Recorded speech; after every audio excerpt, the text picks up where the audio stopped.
बुलढाणा जिल्ह्यातील मोताळा तालुक्यातील शिरवा येथे छत्रपती शिवाजी महाराजांच्या पुण्यतिथीनिमित्त प्रेरणादायी कार्यक्रमाचे आयोजन करण्यात आले। जय भवानी जय शिवरायच्या घोषणांनी परिसर दुमदुमून गेला। आस्ते कदम महाराज गणपती भूपती प्रजापती सुवर्ण रत्न श्रीपती अष्टावधान जागृत अष्टप्रधान वेष्टित न्यायालंकार मंडित शस्त्रास्त्र शास्त्र पारंगत राजनीती धुरंधर प्रौढ प्रताप पुरंदर क्षत्रिय कुलावतंस सिंहासनाधीश्वर महाराजाधिराज श्रीमंत छत्रपती श्री शिवाजी महाराज की। कार्यक्रमाची सुरुवात छत्रपती शिवाजी महाराजांच्या पूर्णाकृती पुतळ्याला सामूहिक अभिवादनाने करण्यात आली। यावेळी उपस्थित मान्यवरांनी शिवरायांना अभिवादन करत त्यांच्या कार्याची आठवण केली। शिवशंभू मर्दानी आखाड्याचे संस्थापक संभाजी हाडे पाटील तसेच सचिन भाऊ राजनकर आणि प्रगती राजनकर यांचा यावेळी सत्कार करण्यात आला। गावकऱ्यांची मोठ्या संख्येने उपस्थिती पाहायला मिळाली। दरम्यान शिवशंभू मर्दानी आखाडा आणि सामाजिक कार्यकर्ते निवृत्ती दिवाणे यांच्या संयुक्त विद्यमाने संरक्षण आणि शिवकालीन मर्दानी खेळांचे प्रशिक्षण शिबिर सुरू असून 27 मार्च ते 5 एप्रिल दरम्यान हे शिबिर पार पडत आहे। विद्यार्थ्यांचा उत्स्फूर्त सहभाग यावेळी दिसून येत आहे। कार्यक्रमाचे सूत्रसंचालन निवृत्ती दिवाणे यांनी केले। प्रास्ताविक संभाजी पाटील यांनी मांडले तर आभार प्रदर्शन अतुल तायडे आणि ऋषिकेश दिवाणी यांनी केले।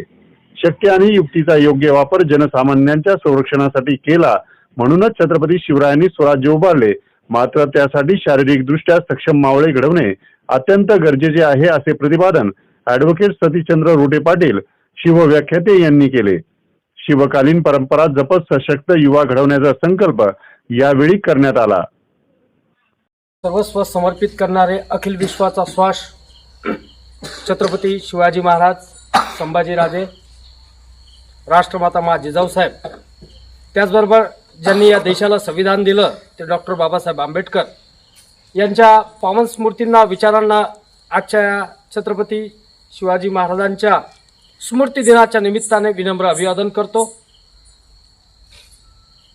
तुमचं कौतुक करावं, तुमच्या या त्याग आणि समर्पणाची भावना शिरवा गावातून मोताळा तालुक्यातल्या जिल्ह्यातल्या प्रत्येक 1200 गावामध्ये गेली पाहिजे।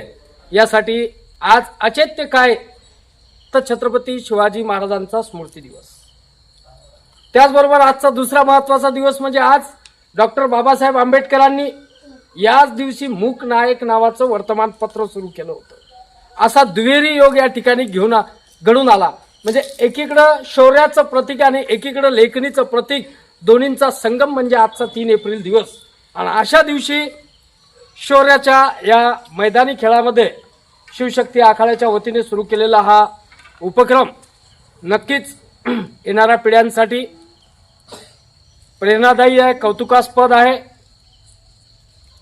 याच्यातून तुम्हाला जरी वाटत असलं की आम्ही आज हातपाय हलवून राहिलो, काळी खेळतो, तलवार खेळतो, याच्यातून आउटपुट काय, काही लोक एन्जॉयसाठी येतात, काही मुलं बघण्यासाठी येतात, काही मुलं दुसरे कसे करतात ते पाहण्यासाठी येतात, तर काही मुलं फक्त दुसरे करताना त्यांचं काही चुकलं की हसण्यासाठी येतात।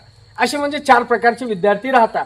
परंतु ते विद्यार्थी किती दिवस टिकतात? पहिला दिवस, दुसरा दिवस, तिसऱ्या दिवशी जे टिकतात ते ओरिजिनल टिकतात। आणि तुमच्या मनात ध्यास होता, संकल्प होता की आपल्याला काहीतरी बनायचं आहे, काहीतरी घडायचं आहे, म्हणून तुम्ही इथं या ठिकाणी टिकले।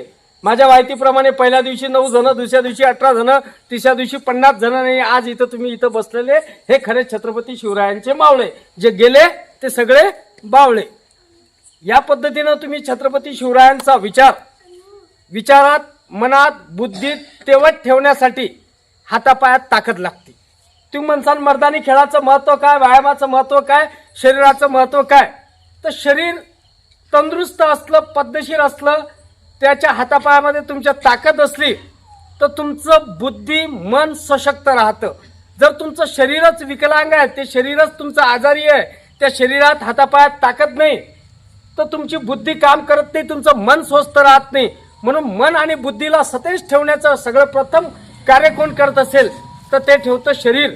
आणि त्या शरीरानं बलदंड होण्यासाठी, शारीरिक दृष्ट्या तुम्ही मजबूत होण्यासाठी खऱ्या अर्थानं या आखाड्याच्या माध्यमातून मागील 8 दिवसापासून जे प्रशिक्षण घेतात ही कौतुकास्पद बाब आहे, खूप प्रेरणादायी बाब आहे. मग आता हे घेतल्याच्या नंतर तुम्हाला काही थोडासा आत्मविश्वास वाटला असेल तुमचा, काही ना काही फरक जाणवतो का? हो की नाही? ठीक आहे. मग तो फरक जाणवल्याच्या नंतर आता की काळ्या घेऊन घरी भांडणं तर नाही करणार ना? हे प्रशिक्षण कशासाठी आपल्याला दिलेलं? पहिली गोष्ट म्हणजे आत्मसंरक्षण, स्वतःचं संरक्षण, आणि दुसरं म्हणजे समाजाचं संरक्षण. बरोबर आहे. आणि तिसरं म्हणजे जे कोणी पीडित असतील, वंचित असतील, ज्यांचा हात नाही, पाय नाही, लुडे आहे, शक्तीनं कमी आहे, त्याच्यावर जर कुठं अत्याचार होत असेल, अन्याय होत असेल, तर त्या ठिकाणी तुमची काठी आणि तुमचं शौर्य, तुमचा प्रताप हा दाखविला गेला पाहिजे. नाही तर प्रताप अंगात भरपूर आहे, अंगात शक्ती भरपूर आहे, परंतु मग काय, तो आपल्यापेक्षा मोठा आहे, त्यांच्या नांदी कोण लागेल, तिथं कशाला आपण भिडायचं, आपलं बरं, घरची आपलं काम भलं, आपण भलं, असे जे करता तिथं तुमचा प्रताप शून्य ठरतो. म्हणता ही ताकद तुमच्यात निर्माण झाली पाहिजे. ही ताकद निर्माण करण्याचं काम या शिवशक्ती आखाड्याच्या माध्यमातून आमचे संभाजी भाऊ करत आहे, मनोभावे करत आहे, प्रामाणिकपणे करीत आहे.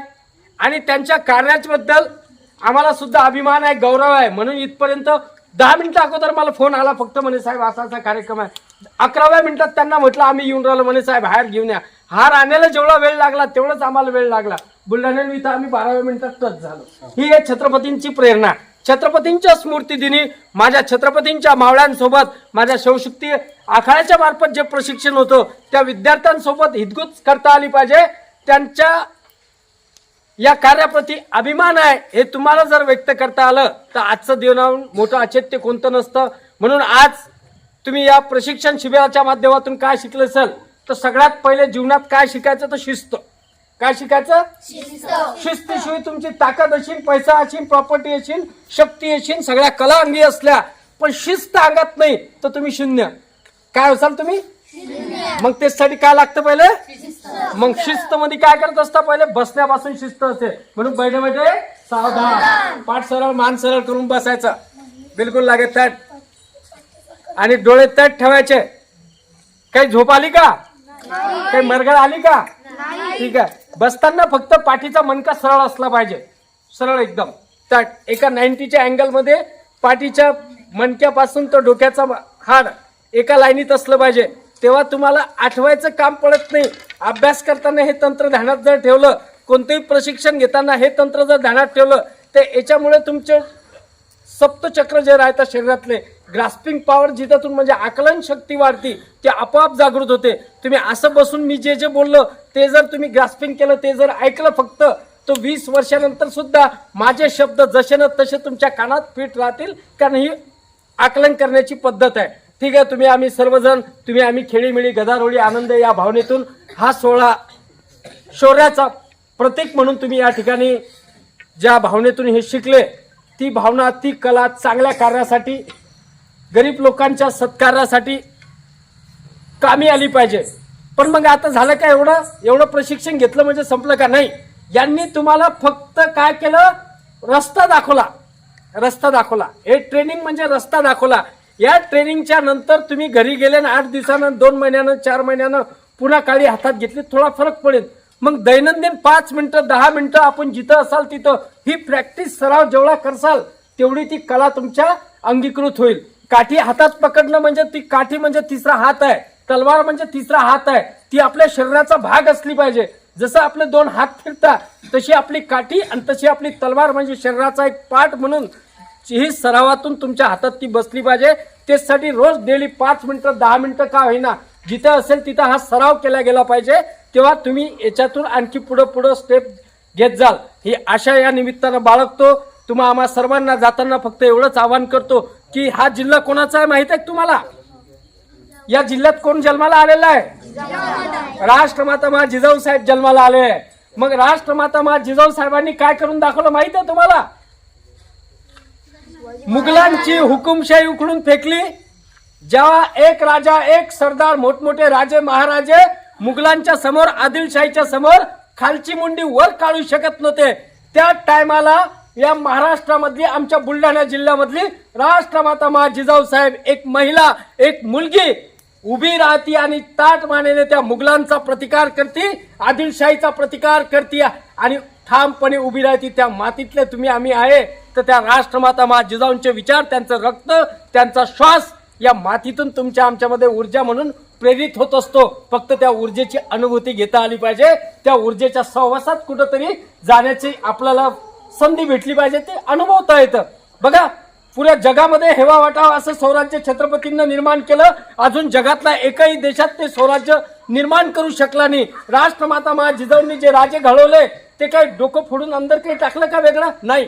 ते कशातून घडले असतील तर ते संस्कारातून घडले. बातम्या पाहण्यासाठी भीमप्रहार न्यूज मराठी चॅनेलला सबस्क्राईब करा, व्हिडिओला लाईक आणि शेअर करा.